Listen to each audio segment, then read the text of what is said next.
Chers visionnaires, bonjour. Le phénomène Dubaï porte-à-porte, nous serons contraints et forcés de vivre ce phénomène, de partager ce phénomène, d'en parler. Oui, on se doit d'en parler parce que c'est un phénomène qui est là, qui est réel, qui ébranle la communauté.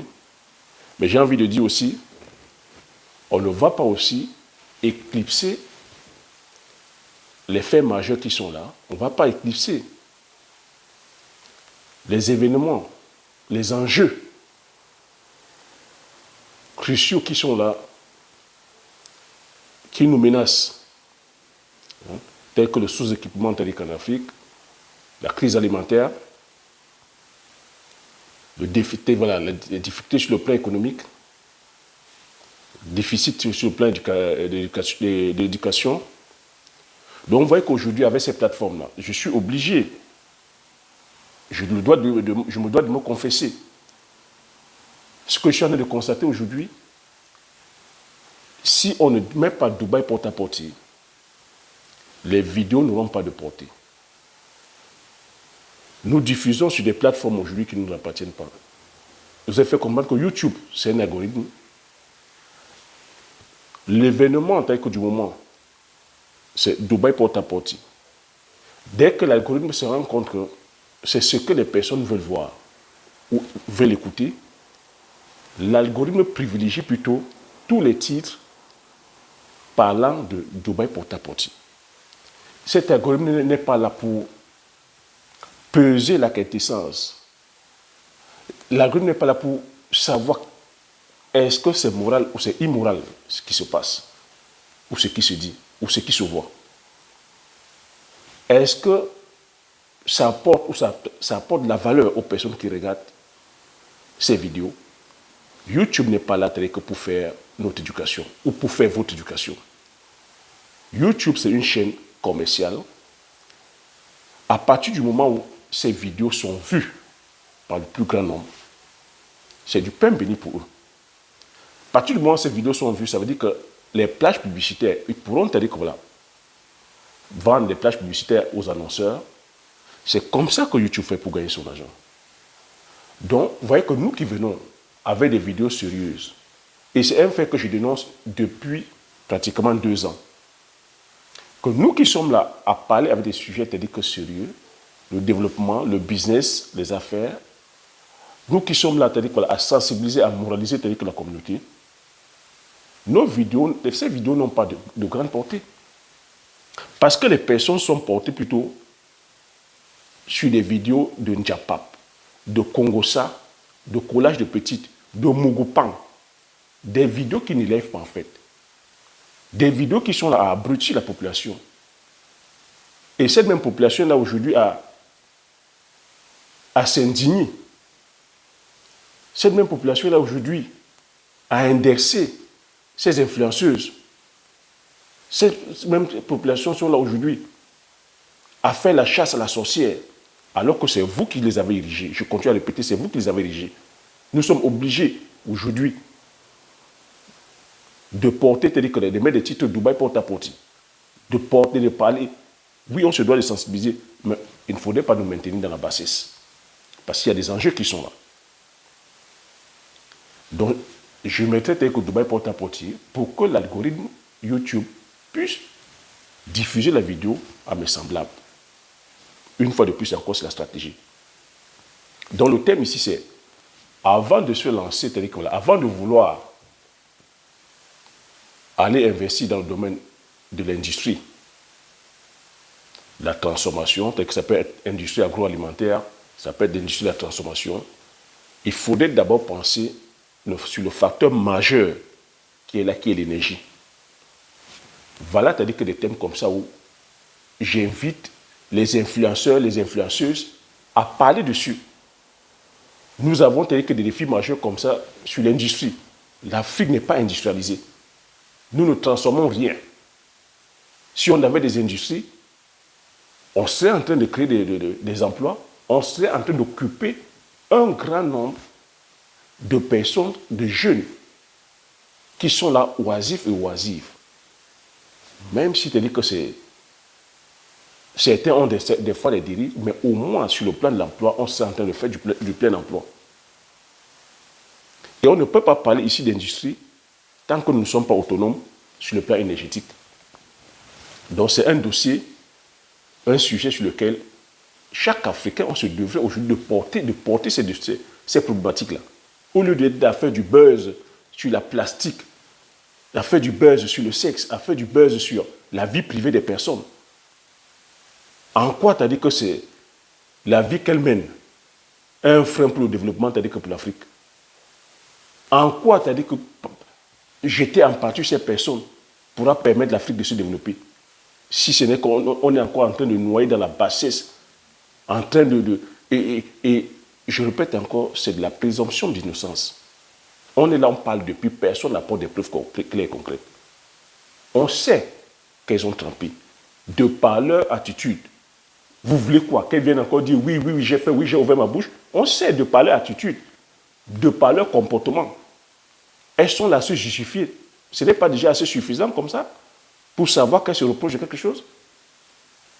Il faut encore les accabler, il faut encore les passer aux aveux de dire oui.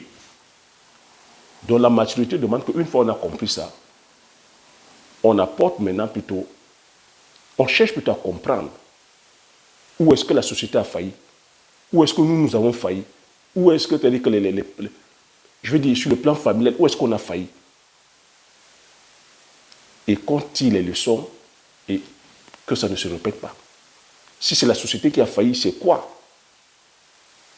Est-ce qu'il n'y a pas assez de cadres pour pouvoir, c'est-à-dire que justement, occuper, c'est-à-dire que les jeunes, par exemple, les industries, l'emploi, par exemple, sur le plan social, par exemple, les enfants qui sont fracassés, c'est-à-dire que psychologiquement, est-ce que, c'est-à-dire que nos gouvernements ont comme ça des structures pour pouvoir encadrer ces jeunes?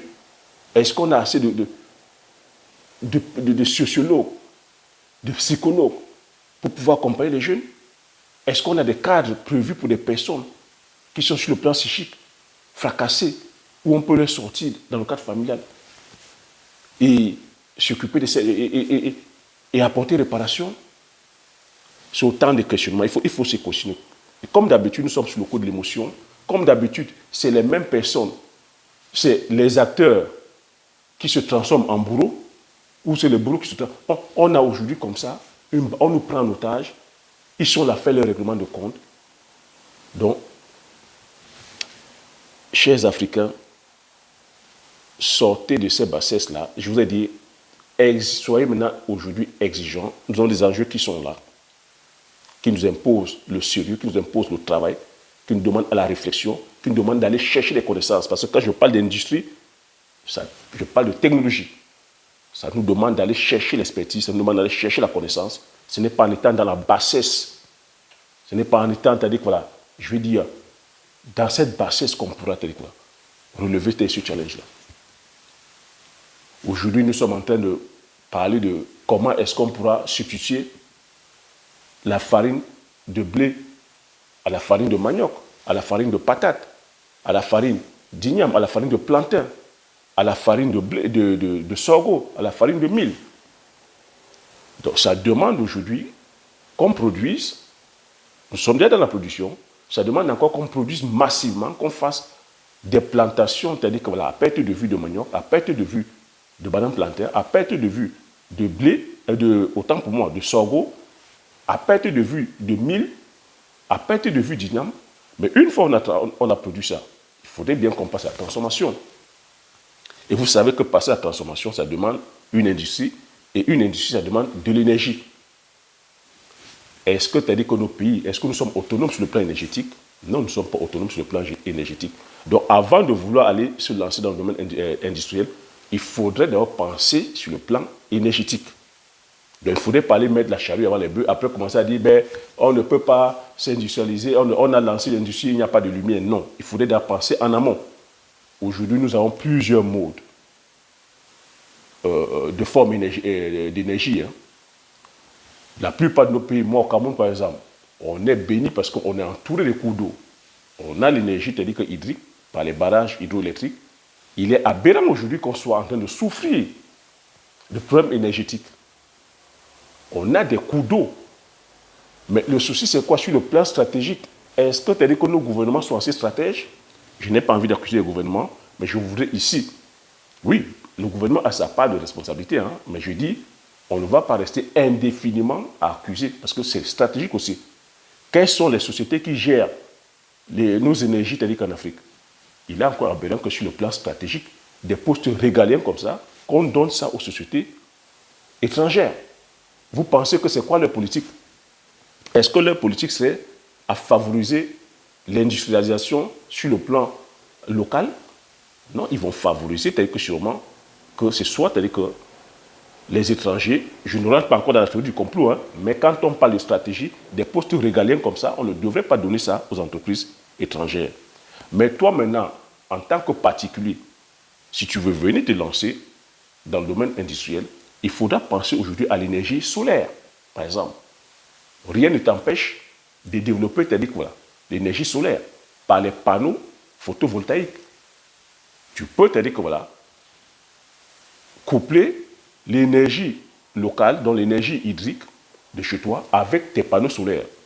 Ce qui fait que lorsqu'il y a coupure d'énergie nationale, tu couples avec tes panneaux solaires.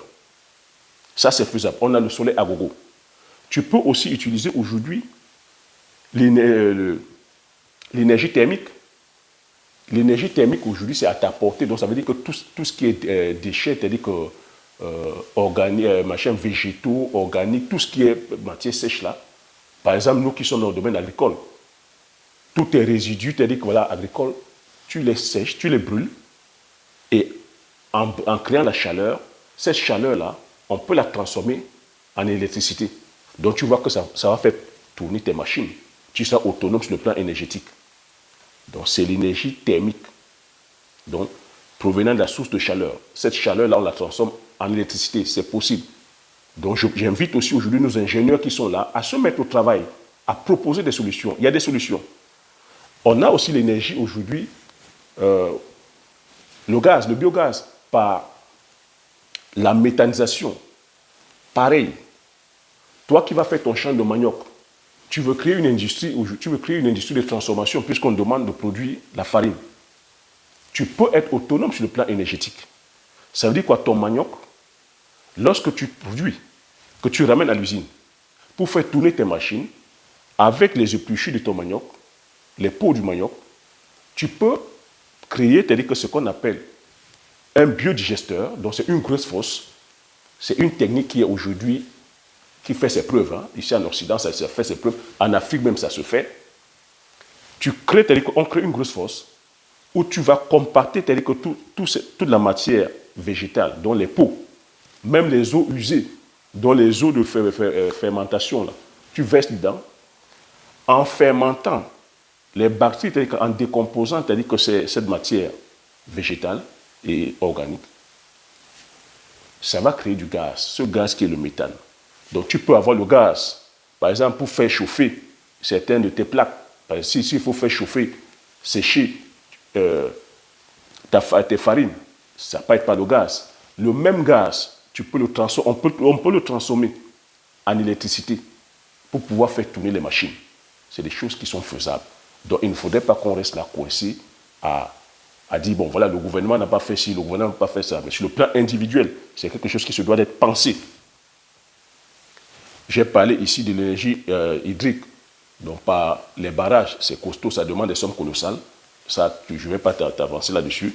J'ai parlé aussi de l'énergie éolienne par le vent. Ça demande aussi certaines sommes. Mais là, il faudrait se calquer, c'est sur les énergies photovoltaïques, donc solaire, énergie thermique, que tu peux, parce que tu peux, par le biais de tes déchets végétaux et organiques, le faire. Par l'énergie, je vais dire ici, du biogaz, la méthanisation. Pareil aussi pour les personnes qui ont des fermes, pour vous qui avez des élevages. Les résidus de vos élevages, tout ce qui est, je vais dire, fiente, pour vous qui faites des poulets, tout ce qui est bouse de vache, pour vous qui faites des vaches, tout ce qui est lisier de porc, pour vous qui faites l'élevage de porc, tout cela peut être transformé en énergie. Ça peut être le gaz, ça peut être l'électricité. Et les effluents de ça aussi, il faut comprendre que les effluents de ça, vous pouvez aussi faire un engrais biologique de haut rang. Donc voilà ce que j'avais à partager sur cette vidéo. Une fois de plus encore, nous sommes obligés de surfer avec l'actualité qui est la porte-à-porte pour se faire entendre. On ne se faisait pas déjà entendre parce que quand on a des sujets sérieux comme ça, les personnes veulent plutôt aller vers la distraction. Avec un sujet encore, avec cette portée qui est là, de porte-à-porte, c'est devenu un sujet aujourd'hui d'occupation. Vous imaginez? Vous pensez qu'en Occident, ils sont là en train de dormir? Ils sont en train de trouver la solution à leur crise alimentaire. On va encore lever la tête comme d'habitude. On s'est en train de mourir de faim et on viendra nous déverser les sacs d'aide humanitaire quand on va se poser la question. Où étions-nous? Comme d'habitude, nous étions aux abonnés absents, nous étions dans la distraction. Il est temps qu'on se réveille. Je demande ici aux influenceurs et influenceuses de parler des problèmes de fond, de parler des vrais problèmes. Voilà la vraie problématique qui est là. Le sous-équipement de l'Afrique, la sous-éducation. On n'est pas tellement que développé sur le plan de la recherche. C'est là où vous devez plutôt parler. C'est là où on attend les influenceurs et les influenceuses. N'allez pas porter les sacs, ne soyez pas complexés par votre vie. Les autres, s'ils sont au niveau où ils sont, c'est parce qu'ils ont travaillé. Ce n'est pas parce que vous avez porté les sacs Gucci, vous allez voyager en première classe, vous avez fait... Mais pourquoi vous ne créez pas aussi votre technologie? Pourquoi vous ne créez pas des avions? Pourquoi vous ne créez pas vos sacs de marque? Pourquoi vous ne voulez pas aussi développer l'Afrique pour que l'Afrique soit aussi un lieu paradisiaque, pour que l'Afrique soit un lieu de rêve, où tous les milliardaires de ce monde ils viendront aussi, c'est-à-dire comme là, séjourner? Non, vous voulez la facilité. Vous voulez, c'est-à-dire toujours consommer ce que d'autres ont déjà fait. À ces influenceurs et influenceuses, il est temps aujourd'hui que vous vous mettez au travail. À vous, followers et followers, à vous, abonnés, il est temps que vous exigez les résultats. Il est temps que vous demandez à vos influenceurs et influenceuses de lever les standards. Il y en a marre comme ça de continuer à bafouer, je vais dire, la dignité des Africains. J'espère que cette vidéo vous a plu. J'espère que vous avez appris quelque chose sur cette vidéo. Si vous avez aimé, laissez-moi les commentaires, dites-moi ce que vous en pensez. Partagez massivement la vidéo autour de vous, afin que vous soyez comme ça plusieurs à bénéficier de ces informations. Comme j'ai coutume à dire, l'information, c'est la connaissance, c'est la richesse. Une fois que vous avez ces informations, vous appliquez vos stratégies et vous passez à l'action massivement, afin d'impacter votre vie et impacter la vie de tous ceux qui vous entourent. Sur ce, je vous dis merci. Prochaine vidéo. Ciao.